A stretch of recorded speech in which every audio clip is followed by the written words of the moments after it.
Welcome to unique study point. Unique study point में आपका बहुत बहुत स्वागत है एक बार फिर से। तो देखिए, आज हम लोग फिर से एक आईसी का नया टॉपिक स्टार्ट करेंगे और इस आईसी में जो आपका नया टॉपिक रहेगा वो आपका एक चैप्टर है यूपीएस। तो यूपीएस में आपको पढ़ना होगा एसएमपीएस डिवाइस के बारे में। तो सबसे पहले आप समझ लीजिए यूपीएस का मतलब क्या है, यूपीएस क्या चीज़ होती है। तो देखिए, यूपीएस की बात करेंगे तो अनइंटरप्टेड पावर सप्लाई इसका फुल फॉर्म होता है। यूपीएस का मतलब आप ऐसे समझ लीजिए कि यूपीएस का मतलब होता है अनइंटरप्टेड पावर सप्लाई, मीन्स कि ऐसी पावर सप्लाई जो बिना रुके आपको मिलती रहे, बिना रुके हुए सप्लाई लगातार मिलती रहे, ऐसी सप्लाई को अनइंटरप्टेड या यूपीएस सप्लाई कहते हैं। अब यूपीएस में जो एक डिवाइस है वो हम पढ़ते हैं एसएमपीएस। एसएमपीएस क्या है उसको समझ लेते हैं। देखिए, एसएमपीएस क्या होता है, स्विच मोड पावर सप्लाई, ये है इसका full form, switch mode power supply. समझ लेते हैं कि एसएमपीएस की रिक्वायरमेंट क्यों पड़ी। देखिए, एसएमपीएस की जब हम बात करते हैं तो जहाँ पे भी हम इलेक्ट्रॉनिक्स में बात करें तो हमारे पास डिजिटल सर्किट्स हो गया, या हम कह सकते हैं एनालॉग सर्किट्स हो गया, आईसी हो गया, इंटीग्रेटेड सर्किट्स हो गया। इनको चलाने के लिए हमको क्या होता है, डीसी की आवश्यकता होती है, डीसी सप्लाई की आवश्यकता होती है। अब डीसी सप्लाई की आवश्यकता होती है, वो भी हमको एक प्योर डीसी या आप कह सकते हो एक अच्छी डीसी की रिक्वायरमेंट होती है। और जब हम रेक्टिफायर यूज करते हैं तो रेक्टिफायर से क्या होता है, हमको रिपल कंटेंट मिल जाता है डीसी में। डीसी का मतलब क्या है, हमको प्योर डीसी ना मिल करके हमको कुछ रिपल कंटेंट उसमें रहता है, जिससे कि हमारी वो सप्लाई अच्छी सप्लाई नहीं कही जाती है। तो अब एसएमपीएस क्या करता है, हमारी जो सप्लाई होती है वो सप्लाई अच्छी सप्लाई या गुड्स डीसी सप्लाई में कन्वर्ट करता है। मान लो जैसे एक ये हो गया रिपल्स, ये भी डीसी है, बट ये जो आपकी सप्लाई देखो ये प्योर डीसी है। तो इसमें रिपल कंटेंट होता है, इसमें रिपल कंटेंट नहीं है। इसका मतलब क्या है, ये गुड डीसी सप्लाई है, ये अच्छी डीसी सप्लाई है। इसमें रिपल है तो ये उस हिसाब से पुअर डीसी सप्लाई है। तो यहाँ पे हमको अच्छी डीसी सप्लाई के लिए हम क्या करते हैं, एसएमपीएस डिवाइस का यूज करते हैं, क्योंकि हमारे जितने भी एनालॉग सर्किट्स होते हैं या डिजिटल सर्किट्स होते हैं, इंटीग्रेटेड सर्किट्स होते हैं, वो हमेशा डीसी पे ऑपरेट करते हैं, तो अच्छी डीसी की रिक्वायरमेंट होती है। अब एसएमपीएस में होता क्या है, बेसिकली एसएमपीएस जो बेसिकली होता है, इसमें चॉपर बेस्ड हमारा एक ट्रांजिस्टर होता है या चॉपर बेस्ड एक डिवाइस होती है जो चॉपिंग फ्रीक्वेंसी की तरह चॉपिंग की बेस प्रिंसिपल पर बेस्ड होता है। चॉपर आप पढ़ चुके हो, चॉपर का मतलब क्या है, जो आपको डीसी डीसी में कन्वर्ट करे।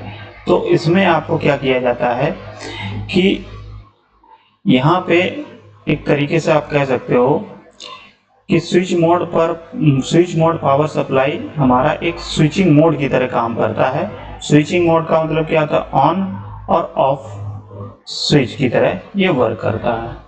तो यहाँ पे देखिए लिखा भी है, स्विच मोड पावर सप्लाई एक इलेक्ट्रॉनिक सर्किट है जिससे पावर को स्विचिंग डिवाइस की सहायता से हाई फ्रीक्वेंसी पर टर्न ऑन और टर्न ऑफ किया जाता है। यानी कि जो स्विचिंग डिवाइस है, ऑन और ऑफ डिवाइस है, मान लो इसको हाई फ्रीक्वेंसी पे कन्वर्ट करके ऑन और ऑफ किया जाता है।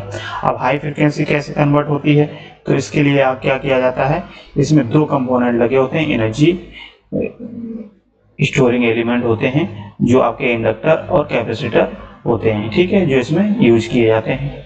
जैसे मान लो आगे आप देखोगे तो क्या लिखा है, इंडक्टर और कैपेसिटर स्विचिंग डिवाइस को पावर सप्लाई प्रदान करते हैं। जब switching device non conducting device में होती है तो इसे ही स्विच मोड पावर सप्लाई कहते हैं। अब यहाँ इसका एक सर्किट डायग्राम नहीं, ब्लॉक डायग्राम कह सकते हो। तो जब भी एसएमपीएस की बात आती है तो ये एसएमपीएस हमारा 3 स्टेज में वर्क होता है, या इसके ये कह सकते हैं ये 3 ऑपरेशन में इसकी सप्लाई दी जाती है। सबसे पहले क्या होता है कि हम पहले एसी को डीसी में कन्वर्ट करते हैं, और डीसी को कन्वर्ट करने के बाद फिर हम क्या करते हैं, एसी में फिर से हाई फ्रीक्वेंसी एसी में कन्वर्ट करते हैं। क्या करते हैं? हाई फ्रीक्वेंसी एसी में कन्वर्ट करते हैं, और हाई फ्रीक्वेंसी एसी को फिर से क्या किया जाता है? डीसी में कन्वर्ट किया जाता है। तो ये पूरा प्रोसीजर होता है। तो 3 स्टेज में एसएमपीएस वर्क करता है, 1 2 3।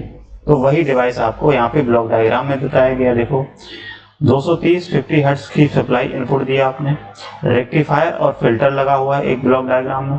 ये रेक्टिफायर क्या करता है? हमारी डीसी में कन्वर्ट कर देता है। तो ये डीसी में कन्वर्ट हो गई। अब फिर से ये डीसी में कन्वर्ट होने के बाद देखिए स्टेज में डीसी में कन्वर्ट होने के बाद फिर से ये क्या की जाती है? इन्वर्टर, ये लिखा है इन्वर्टर। तो इन्वर्टर की हेल्प से हाई फ्रिक्वेंसी एसी में कन्वर्ट किया जाता है। ये हाई फ्रिक्वेंसी एसी में कन्वर्ट हो गई। उसके बाद फिर से क्या किया जाता है? डीसी में फिर से इसको कन्वर्ट कर दिया जाता है। तो ये 3 स्टेज होते हैं एसएमपीएस में इसके वर्किंग के। उसके बाद क्या किया जाता है? इसके आउटपुट को कंट्रोल यूनिट से कनेक्ट कर दिया जाता है। ठीक है, तो कंट्रोलिंग पर्पज के लिए। तो ये इस तरीके से इसका ब्लॉक डायग्राम अच्छे से देख लीजिएगा। अब हम बात करते हैं इसके आगे। देखिए क्या लिखा है। देखिए इसका मुख्य लाभ क्या होता है? इसकी इफिशिएंसी बहुत अधिक होती है। इसका सबसे बड़ा एडवांटेज ये होता है कि इसकी एफिशिएंसी अच्छी होती है, लॉसेस कम होते हैं, क्योंकि ये ट्रांजिस्टर के सैचुरेटेड स्टेट होगा। यहाँ पे सैचुरेटेड स्टेट में बहुत कम पावर का डेसिपेशन या बहुत कम पावर लॉस का प्रयोग करके ये ऑन होता है। ठीक है, आप ये कह सकते हो। ये किसी बच्चे ने लिखा है तो ये थोड़ा गलत लिखा है, इसको डेसिपेशन होगा यहाँ पे। ठीक है, डेसिपेशन लॉस कम होगा। इसके अलावा एसएमपीएस बहुत ही कॉम्पैक्ट साइज होती है और हल्का होता है, यानी कि ये बहुत हल्का और साइज में बहुत छोटा होता है। ठीक है, बहुत कॉम्पैक्ट साइज का होता है। तो ये डायग्राम बना है, ये डायग्राम आप देख लेना। ठीक है, तो ये क्वेश्चन आपसे पूछ सकता है कि एसएमपीएस क्या होता है या यूपीएस अगर पूछेगा तब भी आपको इसी को एक्सप्लेन करना है। तो देखिए आगे लिखा है, यूपीएस एक इलेक्ट्रिकल उपकरण है जो इनपुट पावर सप्लाई को या मुख्य बिजली फेल होने पर लोड को इमरजेंसी में इलेक्ट्रिसिटी प्रदान करता है। अब आपने देखा होगा जब आपके कंप्यूटर होता है, कंप्यूटर में यूपीएस लगा होता है। जैसे ही आपकी पावर सप्लाई फेल होती है, इलेक्ट्रिसिटी जाती है, तब भी आपका कंप्यूटर रन करता रहता है। तो वो किस पे रन करता है? यूपीएस की वजह से। ठीक है, तो यूपीएस के अंदर ही हमारा एसएमपीएस होता है। वो सब डिवाइस के अंदर सारा प्रोसीजर होता है 3 स्टेज में। ठीक है, तो इस तरीके से एक तरीके से आप कह सकते हो कि पावर को कंटिन्यू बनाए रखता है, इसीलिए इसका नाम पड़ा है यूपीएस, अनइंटरप्टेड पावर सप्लाई। ठीक है, इलेक्ट्रिसिटी प्रदान करता है। यूपीएस कंप्यूटर और इससे जुड़े हुए उपकरणों को सुरक्षित व्यवस्थित रूप से बंद करने की अनुमति देता है। यानी कि अगर लाइट चली जाती है तो कुछ टाइम तक यूपीएस की हेल्प से कंप्यूटर ऑन रहेगा, फिर आप अपना काम खत्म करके उसको ऑफ कर सकते हैं। तो ये व्यवस्थित तरीके से आप ऑफ कर सकते हैं इसकी हेल्प से।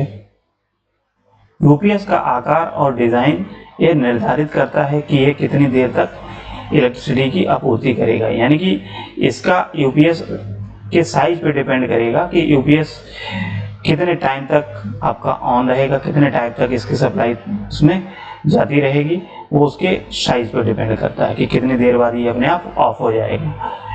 तो ये बताया कि यूपीएस एक उपकरण है जो इलेक्ट्रिसिटी उपलब्ध न होने पर एक अलग सोर्स से इलेक्ट्रिसिटी की आपूर्ति करके जुड़े उपकरणों को इलेक्ट्रिक पावर को निरंतर आपूर्ति बनाए रखता है। तो वही कहा है कि ये क्या है, इलेक्ट्रिसिटी को कंटिन्यू बनाए रखने के लिए ये आपूर्ति प्रदान करता है हमारी इलेक्ट्रिसिटी किसी भी डिवाइस को। ठीक है, तो एक यूपीएस का यूज 15 से 30 मिनट तक उपकरण के बिना रुके इलेक्ट्रिसिटी प्रदान करने के लिए किया जाता है। आपने देखा होगा कि कंप्यूटर है, लैपटॉप कंप्यूटर है, तो कंप्यूटर में क्या होता है, जब लाइट चली जाती है तो कम से कम 15 से 30 मिनट तक आपका सिस्टम जो भी होगा वो ऑन ही रहता है। यूपीएस अगर लगा है इसमें, तुरंत आपका जैसे लाइट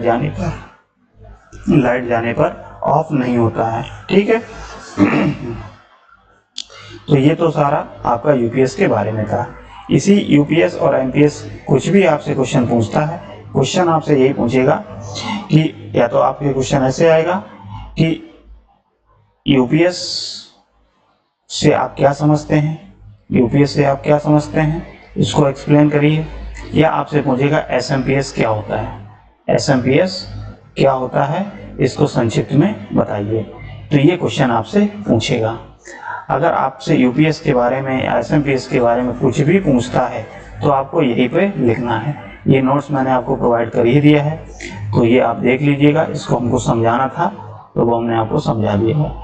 क्लियर है इतनी बात? तो ये इंपॉर्टेंट क्वेश्चन है आपके लिए, इसको आप अच्छे से देख लेना, ठीक है। इसके बाद हम लोग अगला जो नया टॉपिक इम्पोर्टेंट होगा वो आपको डिस्कस करेंगे। तो ये वाला क्वेश्चन भी आपको इम्पोर्टेंट है, तो इसको याद रखना कि एसएमपीएस क्या होता है, एसएमपीएस से क्या समझते हैं, संक्षिप्त में समझाइए। दूसरा क्वेश्चन ऐसे पूछ सकता है कि यूपीएस क्या होता है, यूपीएस को संक्षिप्त में समझाइए। तो यही आपको आंसर लिखना है इसमें, ठीक है। चलिए फिर अगले टॉपिक आपको नेक्स्ट वीडियो में मिलेगा, ठीक है। तो आप लोगों को शेयर करते रहिए।